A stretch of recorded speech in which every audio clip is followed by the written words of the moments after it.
नमस्कार दोस्तों, कैसे हो आप सभी। उम्मीद करता हूँ काफ़ी अच्छे होंगे। दोस्तों, कल हमने राजस्थान की जलवायु का एक मॉक टेस्ट हमने कर लिया था, जिसमें हमने बहुत ही बेहतरीन 20 क्वेश्चंस किए थे दोस्तों। और लगभग दोस्तों एग्ज़ाम में आपको उन्हीं 20 प्रश्नों में से कोई प्रश्न देखने को मिल जाएगा। अगर उनसे कोई प्रश्न देखने को नहीं मिलता है तो आज का जो मॉक टेस्ट सेकेंड होने वाला है राजस्थान की जलवायु का, तो यहाँ से प्रश्न देखने को मिल जाएगा। राजस्थान की जलवायु में आपको थ्योरी पढ़ने की दोस्तों कतई आवश्यकता नहीं है। सिर्फ ये 2 मॉक टेस्ट अगर आप लगा लेते हैं तो आपका 1 से 2 प्रश्न जो भी एग्ज़ाम में आने वाला है वो यहाँ से दोस्तों बन जाएगा। तो उम्मीद करता हूँ क्लास काफ़ी अच्छी लगेगी, तो इसे लाइक करना, शेयर करना और सब्सक्राइब भी कर लीजिएगा। चलिए शुरू करते हैं आज की क्लास। और पहला प्रश्न आज की क्लास का दोस्तों कि राजस्थान में सर्वाधिक वर्षा वाला ज़िला कौन सा है। बहुत ही अच्छा प्रश्न, कल भी आपको देखने को मिला होगा ये प्रश्न कि राजस्थान में सर्वाधिक वर्षा वाला ज़िला कौन सा है। तो बहुत अच्छा प्रश्न है, इसका आंसर आप दे सकते हैं। उम्मीद करता हूँ आपको पता भी होगा इसका आंसर। दोस्तों यहाँ पर Jhalawar is the correct answer दोस्तों हो जाएगा। ठीक है, चलिए आगे बढ़ते हैं। इसी के साथ इसमें आंसर भी दिए हुए हैं। पीडीएफ दोस्तों आपको मिल जाएगी मेरे टेलीग्राम चैनल पे। टेलीग्राम सर्च कर सकते हैं आप मैथ SK नायक नाम से। ठीक है, सर्च कर सकते हैं। वैसे लिंक आपको डिस्क्रिप्शन में भी मिल जाएगा। चलिए आगे बढ़ते हैं। अगला प्रश्न देखिए, बहुत ही अच्छा प्रश्न आपके सामने। राजस्थान में मानसून वर्षा किस दिशा में बढ़ती है। बताइए भैया कि राजस्थान में मानसून वर्षा वो किस दिशा में बढ़ती है। उत्तरी पश्चिम से दक्षिणी पूर्व, उत्तर पूर्व से दक्षिण पश्चिम, उत्तर से दक्षिण, इनमें से कोई नहीं। बहुत ही अच्छा प्रश्न। तो देखते हैं कितनों को पता, आंसर दीजिएगा। तो इसका आंसर दोस्तों ए ऑप्शन सही हो जाएगा। उत्तर पश्चिम से दक्षिण पूर्व की तरफ मानसून वर्षा की दिशा होती है। चलिए आगे बढ़ते हैं। इसी के साथ मैं आपको पहले बता दूं कि कोपेन का जो वर्गीकरण, यहाँ से दोस्तों प्रश्न बनने के बहुत ही चांसेस होते हैं, तो इसे ढंग से याद कर लेना। क्वेश्चन है कोपेन के वर्गीकरण, BWHW है। बताइए कोपेन का वर्गीकरण। कल भी मैंने इस पर एक क्वेश्चन किया था, आज भी कर रहा हूँ। बताइए BWHW यानी इसका जो राइट आंसर होगा दोस्तों होगा उष्ण कटिबंधीय शुष्क मरुस्थलीय जलवायु प्रदेश को बांटा है। और इसका एक मैंने कल प्रश्न भी कराया था, किस आधार पर इसने वर्गीकरण किया है। इसने 4 प्रकार से बताया। कोपेन का जलवायु वर्गीकरण 4 प्रकार से है। जो आधार दोस्तों था वो क्या था, वनस्पति था। क्या था, वनस्पति कोपेन का। ठीक है, चलिए आगे बढ़ते हैं। अगला प्रश्न, कोपेन के अनुसार CWG है। बताइए, कल भी मैंने इस पे एक प्रश्न लिया था, आपके सामने है आंसर, तो बता देते हैं। इसको याद कर लेना दोस्तों, इम्पोर्टेंट है। उपाद्र जलवायु प्रदेश। ठीक है, चलिए आगे बढ़ते हैं कि राज्य में उत्तर दिशा से प्रवेश करने वाली हवाओं को कहते हैं। बहुत ही अच्छा प्रश्न कि राजस्थान में उत्तर दिशा से प्रवेश करने वाली हवाओं को कहते हैं, क्या कहते हैं। सीली, पुरवाई, झाला या धराऊ। बताइए दोस्तों इसका आंसर। तो इसका करेक्ट आंसर दोस्तों डी ऑप्शन से हो जाएगा, धराऊ कहते हैं। ठीक है, आगे बढ़ते हैं। अगला प्रश्न, वर्षा को जलवायु प्रदेशों के वर्गीकरण का आधार माना है। वर्षा को दोस्तों यहाँ पर मैं आपको पहले बता देता हूँ, क्वेश्चन ध्यान से पढ़ना। यहाँ पर जलवायु प्रदेश का वर्गीकरण का आधार दोस्तों वर्षा को लिया गया है। किसको लिया गया है, वर्षा को। लेकिन ऑप्शन कोपेन भी दे रखा है। ऑप्शन कोपेन भी दोस्तों दे रखा है, ध्यान करना। तो कई बच्चे कोपेन पे टिक कर दें, जबकि ये गलत हो जाएगा, क्योंकि इसने तो वनस्पति को माना था दोस्तों।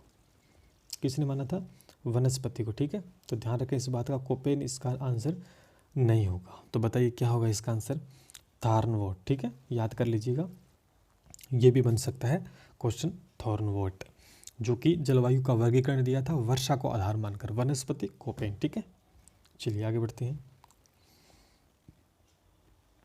ग्रीष्म ऋतु में सर्वाधिक आंधी किस जिले में चलती है। ये प्रश्न दोस्तों आपको पता होना चाहिए। गर्मियों में आंधियाँ कौन से जिले में चलती है। तो बहुत ही अच्छा प्रश्न, गंगानगर जिले से जो भी है वो आंसर दे देंगे। गंगानगर होगा यहाँ का आंसर। ठीक है, आगे बढ़ते हैं। अरब सागरीय मानसून की दिशा कौन सी होती है? अरब सागर मानसून की दिशा कौन सी होती है? ये भी बहुत अच्छा प्रश्न है, बताइए दोस्तों। दक्षिण से उत्तर की ओर is the correct answer. C option आपका सही हो जाएगा। ठीक है, चलिए आगे बढ़ते हैं। उत्तरी पश्चिमी शुष्क प्रदेश में वर्षा न होने का मुख्य कारण बताओ। उत्तरी पश्चिमी शुष्क प्रदेश में वर्षा कम होती है, न होने का कारण बताओ। गर्मी है, रेत के टीलों का बहुतायत, धूल भरी आंधी चलना, या अरावली वृष्टि छाया प्रदेश का होना, बताइए। तो सिंपल सा आंसर, अगर कॉमन सेंस भी लगाओगे दोस्तों, डी ऑप्शन आप सही कर पाओगे। ठीक है, चलिए आगे बढ़ते हैं। राजस्थान में सर्वाधिक वर्षा किस महीने में होती है? अब ये प्रश्न उत्तर देने की आवश्यकता नहीं है दोस्तों। कौन से महीने में वर्षा सबसे ज़्यादा होती है? आपको पता, अगस्त हो नहीं सकता है, इन दोनों में से आंसर होगा ना, ये तो सबको पता है। डी ऑप्शन और देख लेते हैं यहाँ पर, सितंबर भी नहीं होगा दोस्तों। तो इन दोनों में बच्चे सही करेंगे तो इसका राइट आंसर क्या हो जाएगा दोस्तों? बी हो जाएगा। जुलाई के अंदर सर्वाधिक वर्षा होती है। ठीक है, चलिए आगे बढ़ते हैं। माउंट आबू में वर्षा के दिनों की संख्या, बहुत ही अच्छा प्रश्न, कई बार पूछा गया, इंपॉर्टेंट है। माउंट आबू में वर्षा के दिनों की संख्या दोस्तों बताइए। 48 डेज हो जाएगा। ठीक है, 48। अगला प्रश्न, अल नीनो है, बताइए क्या है अल नीनो? एक मौसम तंत्र है, जटिल मौसम तंत्र है दोस्तों, अल नीनो, याद रखना, ये भी इम्पोर्टेंट है। आगे बढ़ते हैं। स्पेट ने मानसून की उत्पत्ति का कारण माना है। स्पेट ने मानसून की उत्पत्ति का कारण माना है दोस्तों, बताइए आंसर। अरब सागर, भूमध्य सागर, वनस्पति, चक्रवात। करेक्ट आंसर दोस्तों चक्रवात हो जाएगा। ठीक है, जो प्रश्न आपने नहीं पढ़ रखे हैं आपको, तो डायरेक्ट आप उनको याद रखिएगा, ज़्यादा थ्योरी में नहीं जाना है हमें। चलिए आगे बढ़ते हैं। काल बैसाखी को बारदोली झीड़ा कहा जाता है। काल बैसाखी को बारदोली झीड़ा कहा जाता है, बताइए कहाँ पर कहा जाता है? यूपी में, असम में, बंगाल में, राजस्थान में, बताइए दोस्तों। तो क्या हो जाएगा? असम हो जाएगा। कई बच्चे राजस्थान करके आएंगे, क्योंकि राजस्थान के एग्जाम में अगर पूछा जाएगा तो राजस्थान में करेंगे, ऑब्वियस सी बात है, बट असम दोस्तों इसका करेक्ट आंसर होगा। ठीक है, चलिए आगे बढ़ते हैं। बहुत ही एक और इम्पोर्टेंट प्रश्न, अच्छा, कोटा जिले में न्यूनतम वार्षिक तापांतर बताओ दोस्तों। कोटा जिले में न्यूनतम वार्षिक तापांतर, अगर ये पूछा जाता है तो दोस्तों ये हार्ड लेवल का प्रश्न पूछा जाएगा। ठीक है, बताइए क्या होगा? ये ऑप्शन दोस्तों सही करना है आपको, 7.1। चलिए आगे बढ़ते हैं। अगला प्रश्न बहुत ही अच्छा, पश्चिमी मरुस्थलीय क्षेत्र में वायु भार जून माह में अंकित किया जाता है। वायु भार कितना अंकित किया जाता है जून माह में?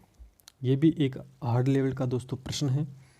ठीक है, बताइए इसका आंसर। तो दोस्तों यहाँ पर इसका आंसर क्या हो जाएगा? सी ऑप्शन आप सही करेंगे, 997 मिलीबार। ठीक है, आगे बढ़ते हैं। 2009 में कितने जिले सूखे की चपेट में आए थे? बहुत ही अच्छा प्रश्न, मीडियम और मॉडरेट लेवल का बोल सकते हैं इसे। 2009 में कितने जिले सूखे की चपेट में आए थे दोस्तों? इस प्रश्न का आंसर आपको ध्यान में रखना है 29। ठीक है, 29 जिले सूखे की चपेट में आए थे 2009 के अंदर। ठीक है, चलिए, और अंतिम प्रश्न दोस्तों मैं आपके सामने, मैंने 18 ही प्रश्न लिए हैं, इससे ज़्यादा महत्वपूर्ण और प्रश्न नहीं बनते हैं। राजस्थान में मृष्ट जलवायु पाई जाती है, बताइए, इम्पोर्टेंट है। राजस्थान में मृष्टीय जलवायु कितने प्रतिशत पाई जाती है? तो आपको बताना है 60% दोस्तों, इज द करेक्ट आंसर हो जाएगा। ठीक है, 60% है। तो ये कुछ प्रश्न थे दोस्तों, जो कि मैंने 18 ही प्रश्न लिए हैं यहाँ पर आपके सामने। ठीक है, और कल मैंने दोस्तों 20 प्रश्न कल मैंने कराए थे, 18 प्रश्न मैंने आज करवा दिए, कुल मिला के 38 क्वेश्चन राजस्थान के जलवायु से दोस्तों हो गए। ये बहुत ही महत्वपूर्ण क्वेश्चन मैंने आपके सामने लिए हैं। 99% दोस्तों, 99% प्रश्न बाहर नहीं जाएगा। तो उम्मीद करता हूँ आज क्लास में आपको अच्छी लगी होगी। PDF आपको टेलीग्राम चैनल पे मिल जाएगी। लाइक, शेयर और सब्सक्राइब करना दोस्तों नेक्स्ट टॉपिक मैं टेलीग्राम चैनल पर डाल दूंगा। नेक्स्ट टॉपिक क्या होगा, चलिए मिलते हैं इसी के साथ। जय हिंद, जय भारत।